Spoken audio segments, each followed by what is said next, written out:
Assalamualaikum warahmatullahi wabarakatuh. Selamat malam Bapak Ibu sekalian.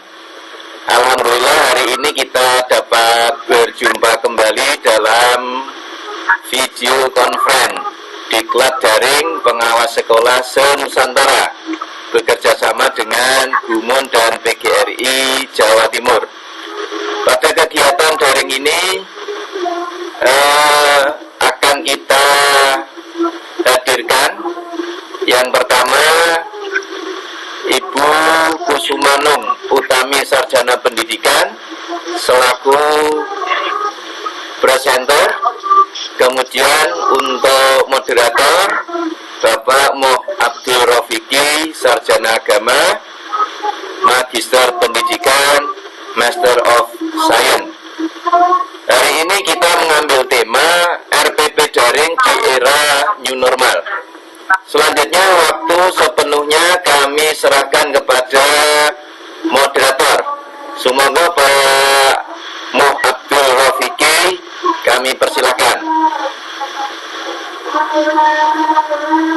Ya, terima kasih kepada Bapak Dr. Andes M. Zainuri, Magister Sains, pengawas SMA di Dikbud Provinsi Jawa Tengah, selaku yang telah memberikan waktu kepada saya, Pak Abdul Rofiki SAG MPD MSc, sebelum untuk melanjutkan jalannya lanjutkan pada malam ini.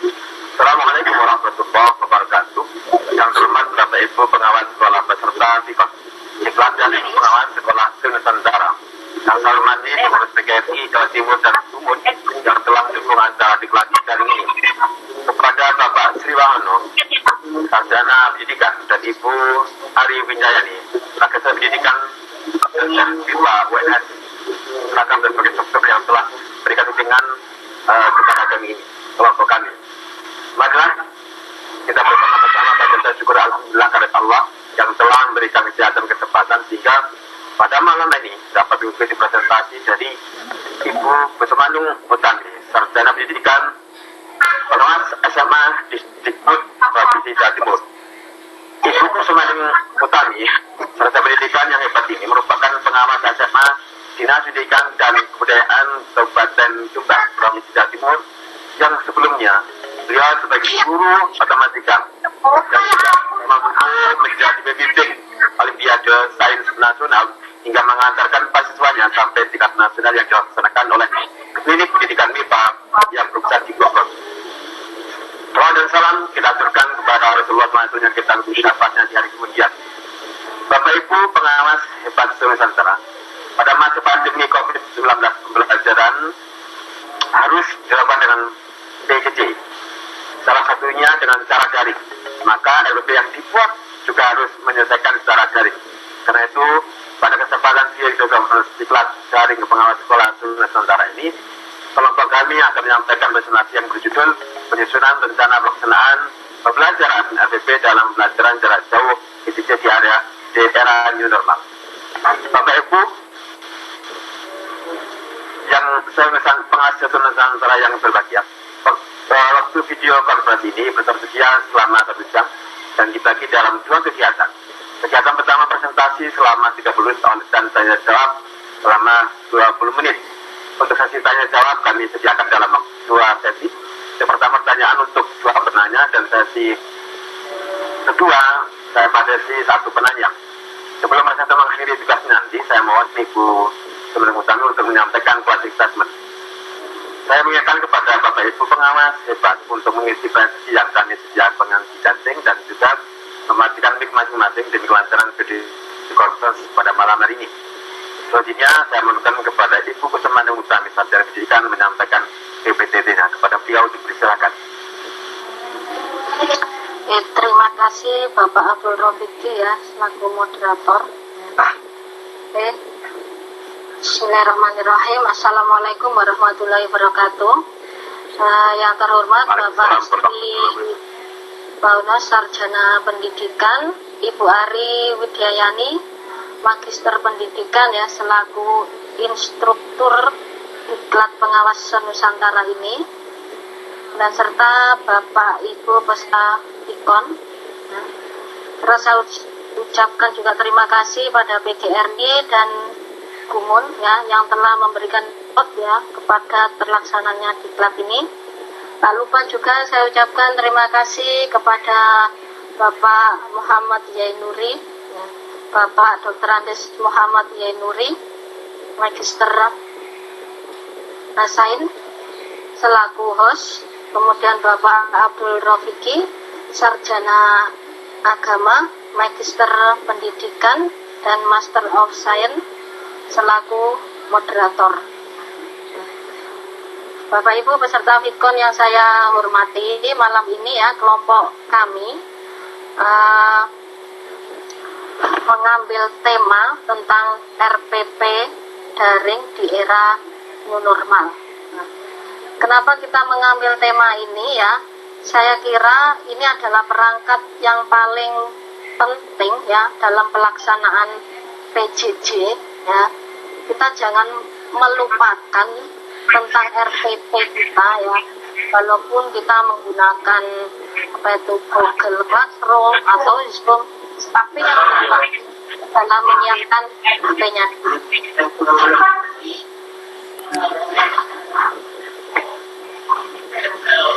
Nah, ini adalah dasar hukum kenapa ya kita menggunakan RPP secara daring. Nah, yang pertama itu adalah Surat Edaran Mendikbud nomor 3 tahun 2000 tentang pencegahan COVID-19 pada satuan pendidikan. Dan yang kedua adalah Surat Edaran Mendikbud juga nomor 36962 garing MPK ITA garing HK tahun 2020 juga ya, tentang pembelajaran secara daring dan bekerja dari rumah dalam rangka pencegahan penyebaran COVID-19. Yang ketiga adalah kebijakan belajar dari rumah. Ini merubah kebiasaan dan perilaku peserta didik dalam pembelajaran yang dilakukan secara daring. Nah, dengan adanya pandemi seperti ini ya, tentu akan berimbas juga ya, sangat berimbas kepada dunia pendidikan kita.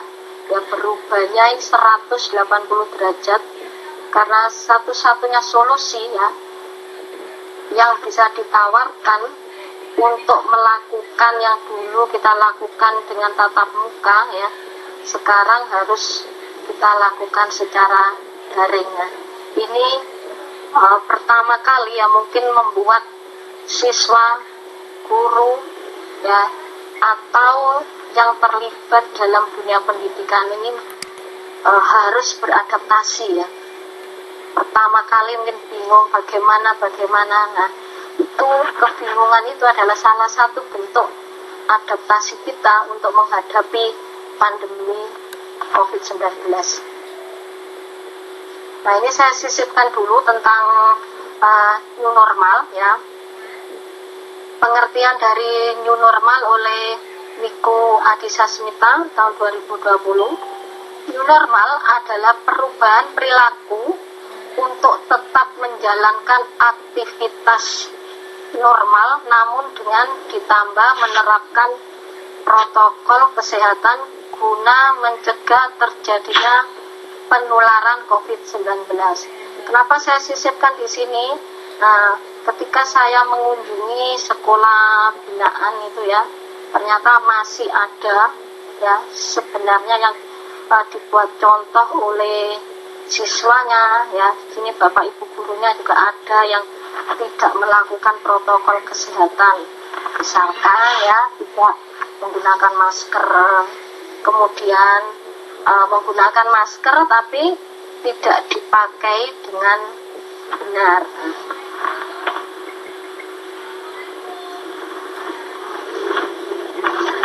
Nah, ini arahan kebijakan baru ya. Guru secara bebas dapat memilih, membuat, menggunakan dan mengembangkan format RPP. Nah, tetapi yang terpenting di sini Bapak Ibu ya, jangan sampai kita melupakan ya komponen inti ini. yaitu tujuan pembelajaran, kegiatan pembelajaran, dan asesmen atau penilaian. Sehingga dengan tiga komponen inti ini ya, yang populernya sekarang itu ya, ada RPP 1 lembar. Nah, itu yang sekarang populer kalimat itu ya, RPP 1 lembar. Penulisan RPP dilakukan ya, kenapa kok 1 lembar ini ya, supaya ini lebih efisien, efektif ya. Ini adalah salah satu bentuk dari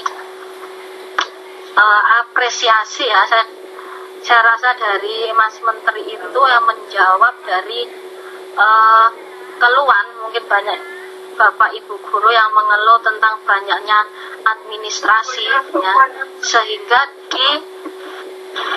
ditangkap aspirasi Bapak Ibu guru itu. Nah, dengan adanya surat edaran nomor 14 tahun 2019 itu ya, tentang RPP bisa dibuat sederhana, yang istilahnya satu.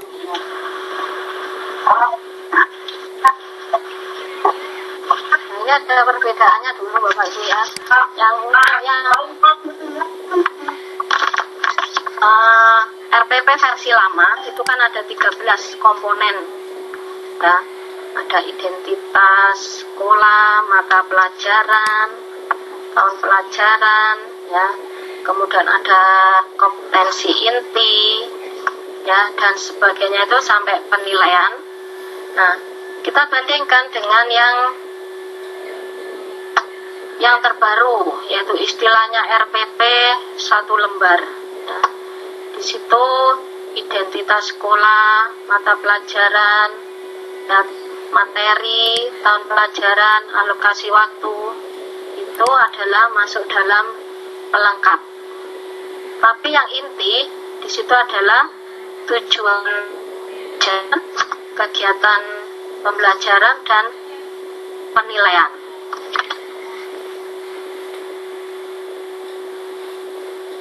Nah, di sini jangan lupa, walaupun sekarang itu istilahnya PJJ, tapi jangan lupa kita harus tetap menjaga mutu dari pendidikan ini untuk melayani anak bangsa ya. Nah, ini harus terintegrasi ya, lintas KD mapel yang lain, kemudian 4C, kemudian literasi ya, numerik dan karakter. Nah, ini jangan lupa juga. Kemudian HOT ya, berpikir tingkat tinggi itu yang merupakan untuk mempersiapkan anak didik kita untuk yang ke perguruan tinggi itu. Kemudian self determined learning, kemudian mengenali potensi kecerdasan majemuk siswa. Nah, ini adalah juga untuk mengenali potensi kecerdasan majemuk siswa ini ya, kita bisa menggunakan logika, matematika, linguistik, visual, spesial, kinestetik, naturalis ya, interpersonal ya, intrapersonal, dan eksistensial.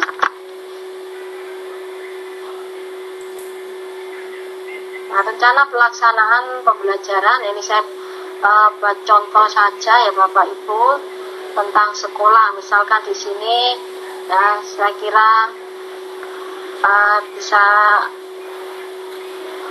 maaf ya sebentar saya besarkan.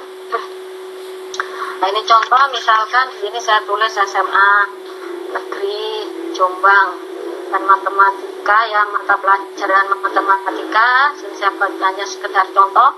Kemudian alokasi waktu. Nah, untuk masa PJJ ini kita sesuaikan ya. Kalau sesuai dengan PJJ ya, yang dikeluarkan oleh Dinas Provinsi itu Kalau secara normal, masa normal itu kan 1 JP itu kan 45 menit. Nah, ini bisa 1 JP itu adalah 30 menit. Kita menyesuaikan waktu aja.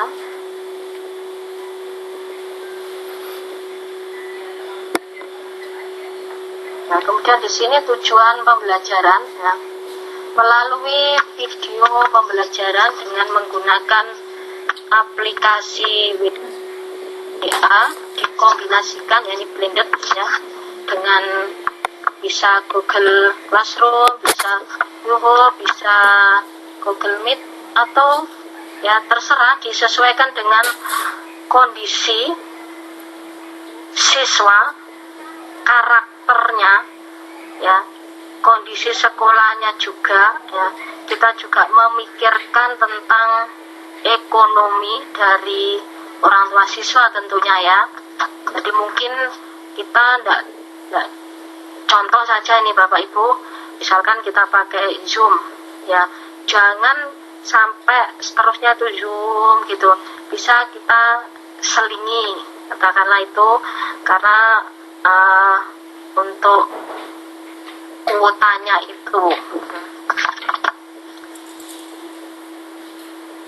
Nah, di sini juga kita dengan mengembangkan sikap responsif, kreatif, serta kerjasama dengan baik dan komunikatif, peserta didik dapat mendeskripsikan, menyajikan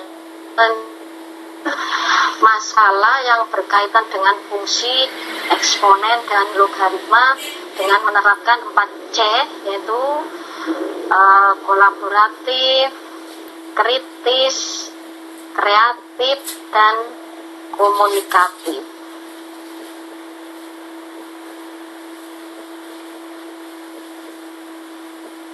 Juga rencana pelaksanaan pembelajaran. Nah, di sini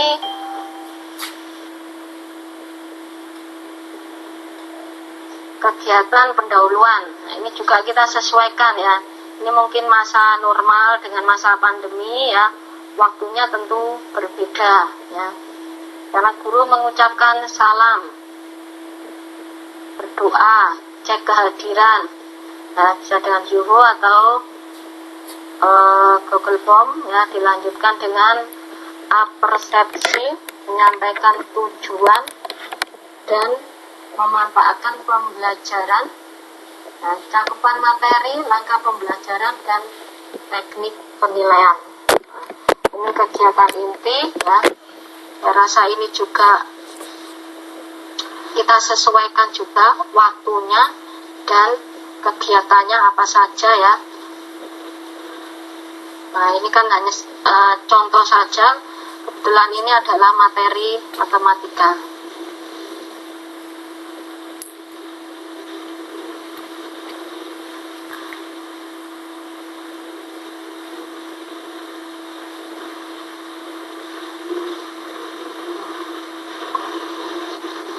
Nah, ini penutup, ya, membuat kesimpulan, refleksi, umpan balik, bisa penugasan.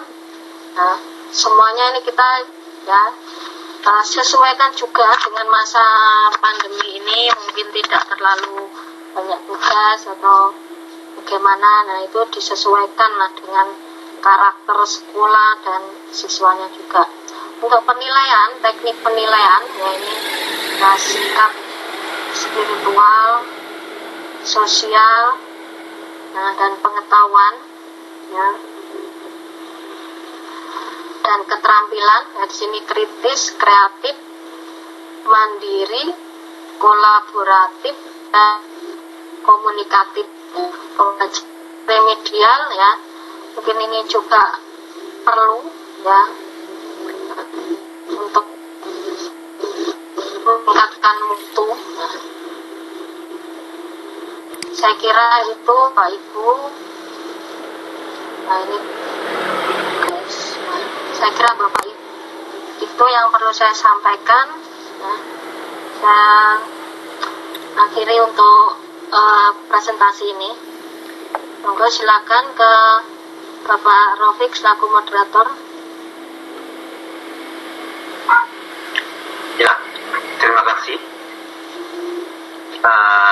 kasih saya sampaikan kepada Ibu Kusumanung Utami, Sarjana Pendidikan, yang telah menyampaikan peran PPT secara jelas dan bagus berkaitan dengan rencana pembelajaran, pelaksanaan pembelajaran di masa COVID ini. Untuk itu, kepada Bapak Ibu pengawas Nusantara, disilakan untuk memberikan masukan ataupun pertanyaan demi sempurnanya PPT pada malam hari ini. Selanjutnya waktu tanya jawab sesi pertama saya buka untuk 2 penanya. Silakan Bapak Ibu yang ingin bertanya, kemudian sebutkan nama, asal, dan seterusnya.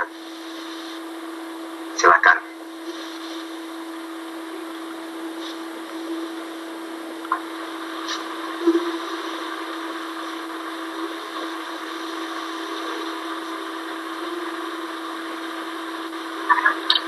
Bagaimana Bapak Ibu? Ada tanggapan? Oke. Ya, sambil menunggu ya yang ingin bergabung. Ini Bu Utami, ada pertanyaan dari masuk ke WA saya itu kan ya. Pertanyaan dari Bu Sriwatini MPD yang bertanya tentang RPP yang 1 lembar itu. Ini bagaimana pelaksanaan di lapangan, Bu? Apakah betul memang betul-betul 1 lembar, dan bagaimana nanti implementasinya? Kalau 1 lembar kayaknya nggak memungkinkan itu, Bu. Gimana Ibu menanggapinya? Oke, terima kasih Bapak Rofiki ya, saya coba menjawab. Nah, untuk bagaimana RPP 1 lembar ini, apakah cukup apa enggak ya? Memang ini sering disampaikan oleh Bapak Ibu guru ya tentang RPP 1 lembar ya. Nah, sebenarnya ini kan apresiasi ya dari Mas Menteri itu yang dari surat edaran nomor 14 tahun 2019 itu ada RPP yang disederhanakan. Kalau RPP 1 lembar itu memang kan harus mencantumkan 3 komponen itu. Yang terpenting adalah 3 komponen itu jangan sampai tidak dicantumkan. Kalau misalkan dari Bapak Ibu guru itu kurang ya, atau materinya bagaimana kurang, nah, ini bisa dimasukkan ke lampiran. Nah, saya kira itu Pak Rofiki jawaban saya. Oh ya, terima kasih Bu atas jawabannya. Saya bisa menerima. Semoga Bapak Ibu yang ingin berpartisipasi pada ikon kali ini, yang menanggapi atau punya pertanyaan, silakan kepada Bapak Ibu untuk mengajukan pertanyaan. Mohon izin Bapak Moderator. Saya Pak Slamet Pamungkas dari Dinas Pendidikan Kabupaten Banyumas, Jawa Tengah, Bapak. Satu pertanyaan saya tujukan kepada Bunda Kusumanung Utami. Mohon izin Bunda. Assalamualaikum Bunda. Waalaikumsalam Pak Slamet. Ya, pertama saya mau apresiasi apa yang disampaikan oleh Bunda dengan judul tadi RPP di masa pandemi. Terkait dengan pelaksanaan RPP di masa pandemi, kaitannya dengan pembelajaran kan sudah merupakan menuju sosialnya belajar adalah diatasi dengan melalui jaringan ya, melalui internet, sehingga pembelajarannya cenderung melalui daring bagi Ibu ya. Nah, dengan RPP 1 lembar Bunda, itu kalau misalkan normal kan juga harapannya dari Menteri itu memberikan satu kemudahan kepada Bapak Ibu guru pelaku pembelajar di ruangan kelas, sehingga harapannya tugas semakin atau beban semakin berkurang tapi pembelajaran diharapkan untuk lebih intens dan lebih tercapai sasaran kan Bunda. Nah, kaitannya dengan ini Bunda, maka satu lembar RPP halaman depan sama halaman belakang yang terkait dengan intinya tujuan pembelajaran, kemudian langkah-langkah pembelajaran serta asesmen ini, terutama kaitannya dengan langkah-langkah itu Bunda, itu yang lebih praktis Bunda. Yang lebih praktis itu guru harus seperti apa agar dalam pembelajaran itu supaya waktu yang tersedia, kalau waktunya dalam pembelajaran normal 2 kali 45 menit SMA juga, 2 kali 40 menit untuk yang SMP, 2 kali 35 yang untuk SD, agar satu RPP, satu tatap muka, supaya pembelajaran itu betul-betul tidak kehabisan materi, itu yang sangat strategis dan sangat praktis. Guru harus bagaimana. Sementara itu, terima kasih. Assalamualaikum warahmatullahi wabarakatuh. Ya, terima kasih pada Mas Lama Pamungkas. Silakan Ibu Kusutami untuk menjawabnya. Tidak jelas tadi. Ada pertanyaannya langkah-langkah ya praktis yang bisa dilakukan oleh guru. Silakan Ibu Kusutami. Terima kasih ya Pak Slamet atas pertanyaannya ya. Kita sharing aja, saya coba untuk menjawab ya.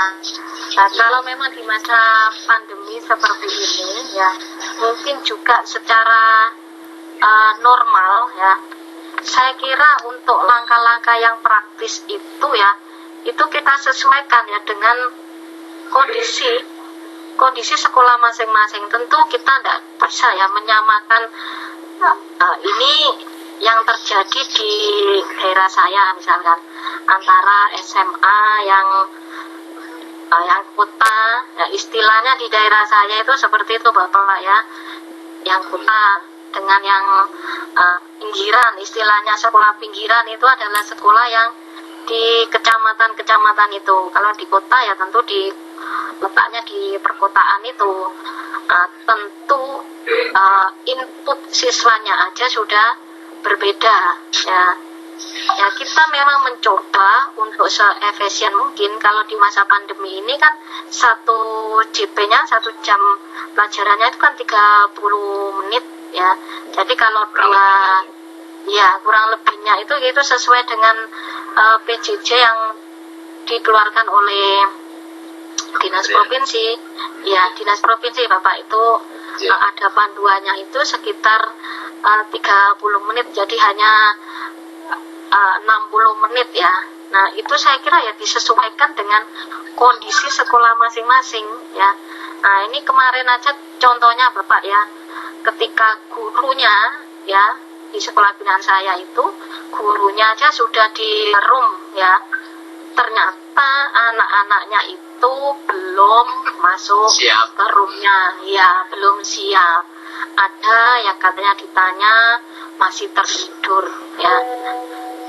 Nah, jadi ini ya memang harus disesuaikan dengan kondisi atau dari kreativitas Bapak Ibu gurunya yang tahu karakter siswanya ya.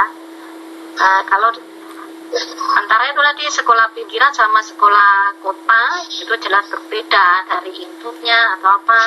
Saya kira begitu Pak Slamet. Jika ada kurang mohon maaf. Mohon izin Bunda. Jadi secara umum ini ya sebagai masukan juga atau sebagai saran pada guru tentunya ya. Jadi agar 2 kali 30 menit di dalam pembelajaran atau 3 kali 30 menit itu pesan dari kementerian kan target kurikulum adalah urusan yang kedua. Yang pertama yang penting kecakapan hidup anak-anak bisa terjaga agar tidak terjadi depresi dan sebagainya kan gitu Bunda ya. Namun demikian kaitannya dengan pembelajaran kan bagaimanakah supaya materi itu tercapai. Ini memang saat-saat daring seperti ini problematik sangat terasa di benak pemikiran Ibu Bapak guru ya, satu repot menyiapkan materinya, kemudian kaitannya dengan daringnya lancar atau tidak, siswanya siap atau tidak, sudah langsung berhubungan dengan Bapak Ibu guru atau belum, itu intensifnya harus segera diadakan evaluasi sesaat pembelajaran kan begitu. Jadi agar materi yang disampaikan minimal ataupun esensial itu tercapai, ya guru agar siswanya bisa bekerja dengan baik, diskusi.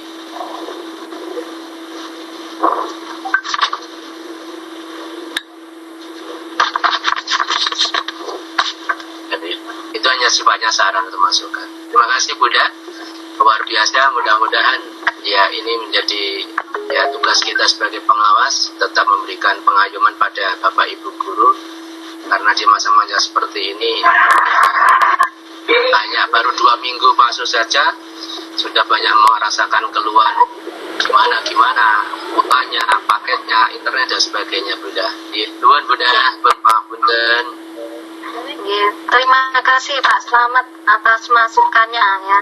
Betul-betul terima kasih Pak Slamet. Nah, terima kasih pada Pak Slamet Pamungkas, beliau pengawas Dinas Pendidikan Banyumas. Tetangga saya Pak, saya baru Kebumen Pak. Oke, untuk sesi kedua Bapak Ibu, jika masih ada yang ingin cuma ada satu penanya, silakan, monggo Bapak Ibu.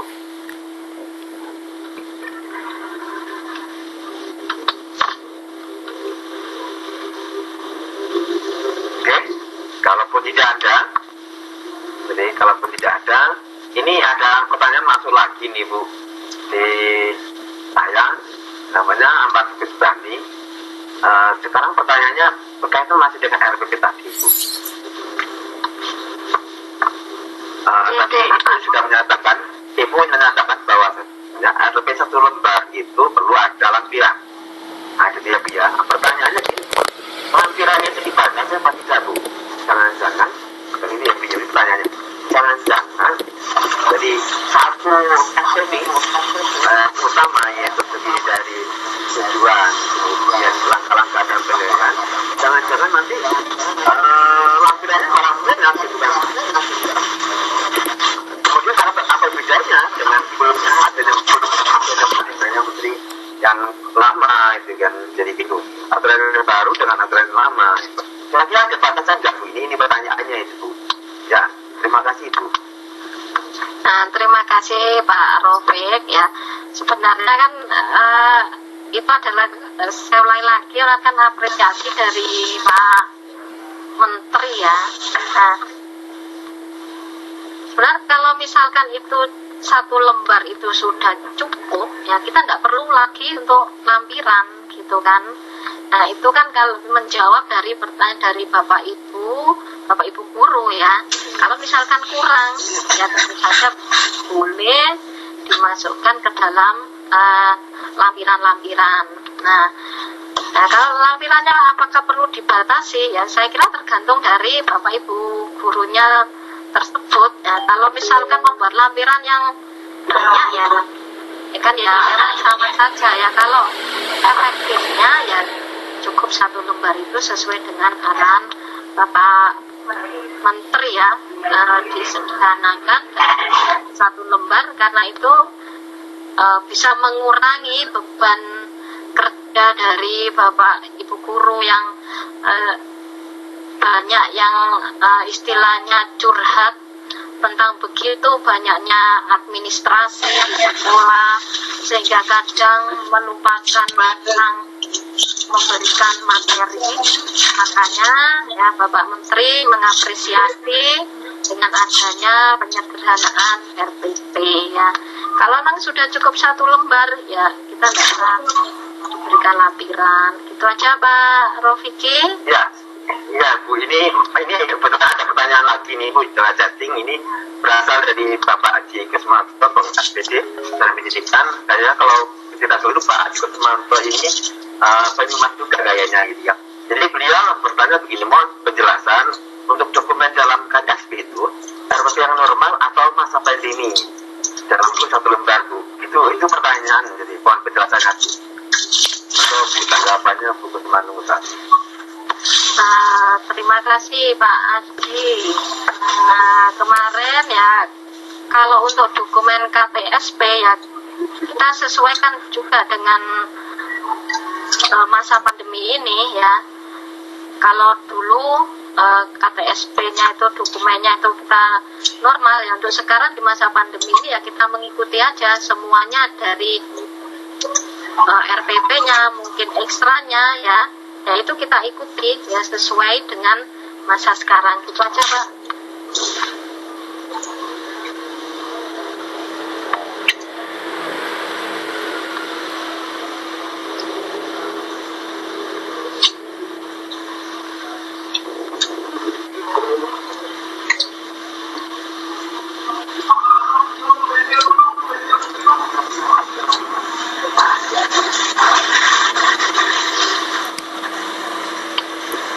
Saya rasa begitu jawaban untuk Pak Haji. Terima kasih ya sudah bergabung di room ini.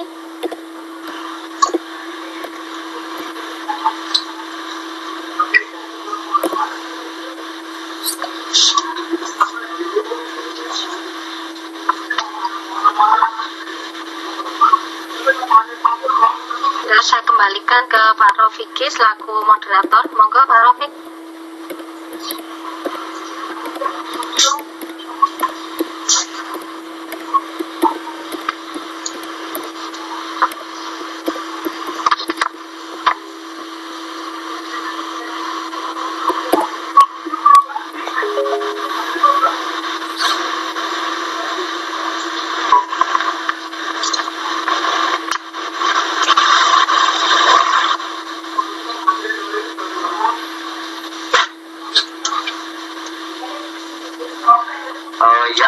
Terima kasih kepada Bu Kusmanung Utami atas jawaban yang telah disampaikan. Dan akhirnya sebelum selanjutnya saya sampaikan kepada host Bapak Asroman M. Zainuddin. Maka saya persilakan kepada Pak Center Ibu Kusmanung Utami Sarjana Pendidikan untuk memberikan closing statement. Dipersilakan Ibu. Oke, terima kasih Pak Rofiki ya selaku moderator ya. Kesimpulannya ya, walaupun di masa pandemi ini untuk melaksanakan PJJ ya, pembelajaran jarak jauh, tetapi jangan lupa yang utama itu adalah menyiapkan RPP-nya itu ya. Yang pertama, yang kedua, walaupun dalam masa pandemi ini ya mutu pendidikan kita ya tetap kita jalankan. Dan berikutnya untuk penggunaan misalnya aplikasi Zoom atau Google Meet ya, itu kita sesuaikan saja dengan karakter sekolah dan siswanya masing-masing dengan tetap memperhatikan kondisi ekonomi ya, yang terpenting adalah itu. Sudah begitu saja Bapak Rofi selaku moderator, saya kembalikan ke panjenengan. Ya. Terima kasih kepada Ibu Kusmanung Utami serta pendidikan yang telah menyampaikan PT-nya, dan selanjutnya kita kembalikan kepada host. Dan saya ini mohon maaf banyak kehilafan. Wassalamualaikum warahmatullahi wabarakatuh. Waalaikumsalam warahmatullahi wabarakatuh. Terima kasih kami sampaikan kepada presenter Bu Kusmanung Utami Sarjana Pendidikan, moderator Bapak Moh Abdul Rofiki Sarjana Agama, Magister Pendidikan, Magister Science, Master of Science, yang telah melaksanakan tugasnya dengan baik. Nah, pada kesempatan ini kami apresiasi dan kami sampaikan penghargaan yang setinggi-tingginya kepada Bapak Ibu peserta Vikon yang telah mengikuti dan merespon dari presenter, kemudian kepada Gumun, dan kepada PGRI Provinsi Jawa Timur yang telah memfasilitasi kegiatan pada malam hari ini, dan kepada instruktur Bapak Sri Wahono, Sarjana Pendidikan, Ibu Ari Nidayani, Magister Pendidikan, yang telah membimbing kelompok kami. Demikian Bapak Ibu, sekali lagi kami sampaikan terima kasih dan mohon maaf sekiranya ada kekurangan, utamanya kaitannya dengan suara yang kadang-kadang putus nyambung untuk daerah-daerah tertentu. Demikian kita akhiri, terima kasih.